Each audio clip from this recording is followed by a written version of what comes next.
কি হৈছিল মানে চব্জি বজাৰত আহিছিল চব্জি বজাৰ কৰবা আৰু যাৰ টাইমত গাড়ী এটা খুন্দা মাৰি ডেথ কৰি ফেলছে একদম। তাৰপিছত মই গেলোঁ, মোক ফোন কৰলাক ঘৰৰ পৰা, যেনে এক্সিডেণ্ট হৈছে, পটকে আমি যাইছোঁ চাওঁ যে ডেথ হৈ আছে। তাত তাইও মানুহ একো কিবা এটা কৰা নাই। তাৰপিছত মই এম্বুলেঞ্চ ফোন কৰি এম্বুলেঞ্চত লৈ আহিলোঁ। এম্বুলেঞ্চ লৈ আহি ডাক্তৰ চৰকাৰী হস্পিটেলত লৈ গ'লোঁ। লৈ যাই চাওঁতে ডেথ, ডাক্তৰে ক'লা ডেথ। বিমল সাহা, 50। এনে কাম এনে নকৰে বয়সীয়াল মানুহ। বজাৰ কৰিব আহিছে এই চব্জি বজাৰ, পাইকাৰী চব্জি বজাৰত, গাঁৱৰ মাজৰ ওচৰত। স্পট ডেট একদম।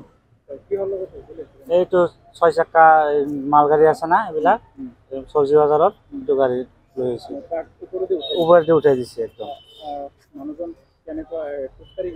খোজকাঢ়ি গৈ আছিল।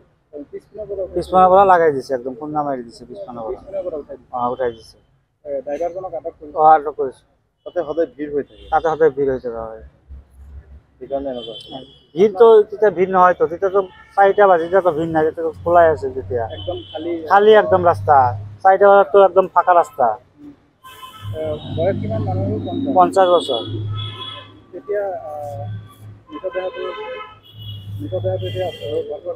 থানাত আছে। হা? থানাত আছে, এইটো বৰপেটা থানাত আছে। ঠিক আছে।